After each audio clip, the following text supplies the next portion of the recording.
Hi everyone, and welcome to beautiful Port Hope, Ontario. I'm standing in front of one of our projects here where we've ripped off the garage and we're putting an addition on with a 3-bay garage and some living space up above. Why don't we go on inside and we'll see how it's coming together.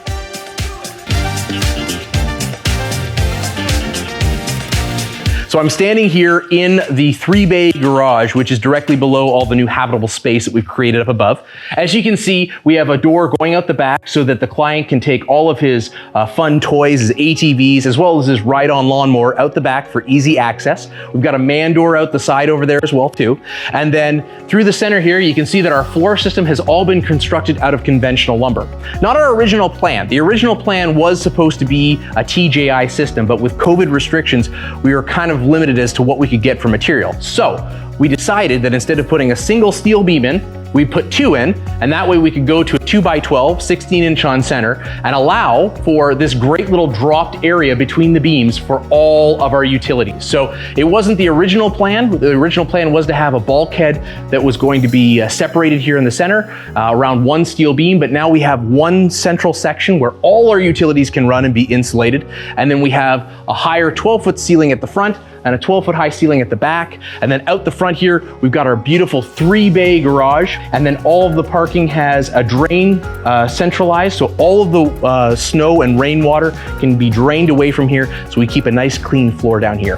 Now we've got a big garage, 3-bay garage here, very deep, but all of this space is also habitable space up above. So why don't I show you what that looks like?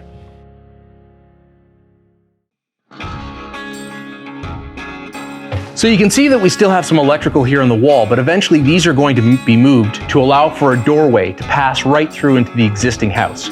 The intention is that this walkway will lead right from the kitchen dining room of the existing house and right up into the living space that's habitable up above this garage. Now, that's a pretty easy part of the project to work on. One of the difficulties that we had with this part right here is the fact that on the fly, they decided to raise the height of the garage ceiling from 10 feet to 12 feet. We ended up having to have bigger stairs and longer stairs to accommodate the correct height. So that meant that we had to cut farther into our living space up above the garage. Now, we found a workaround, and I'll show you how we did that. So here at the top of the stairs, you can see that the stair landing basically comes to the edge of this wall. Originally, it was supposed to stop at the edge of the bathroom wall, but due to the fact that the ceiling raised in the garage, we ended up having to extend the stairs by about 2 steps. This meant that we're pushing farther into our habitable space. Originally, the closet wall was supposed to be brought in line right across here, but by doing that, we would have completely cut off our walkway to our bathroom and the bedroom behind me. So, what do? Well, fortunately, Marchant Builds, who's doing this project, was able to do on the fly a simple modification to the framing. We had 2 closets across this wall. We shrunk it down to 1 very large closet with a double door system on it, and that gave us our walkway to be able to get to our 5-piece bathroom as well as into our bedroom.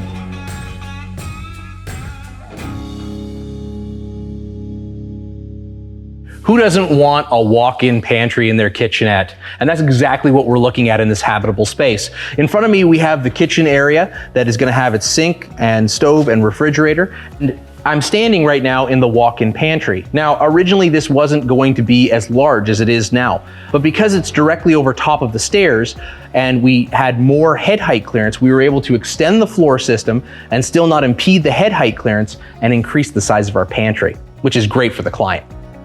The rest of the layout that you can see over here has pretty much remained the same, but I'll take you for a quick walkthrough and see how we've created more habitable space over top of this garage. So this space has specifically been designed for the current homeowners. They wanted a space that they could have was their own, that they could still have their extended family living with them. So for that in mind, we've designed this as a 2-bedroom habitable space up on the top end with 3 picturesque windows that look over the front of their property. We have a beautiful view of all the wooded area that's out front with these massive 6x5 windows, a beautiful ensuite space designed specifically for them, a walk-in closet, and their own personal laundry so they don't have to share it with the rest of the family. Then this space leads into the main living space, which has specifically been designed for all of their furniture.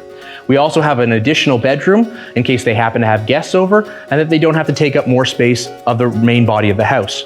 Just like out the front where we have this beautiful view, we also have a gorgeous view out the back, showing off all of the area that they have with the pond and the wooded area that's directly behind them. And for that reason, we've added a deck that leads out onto the back with a cantilevered roof so they can enjoy it rain or shine.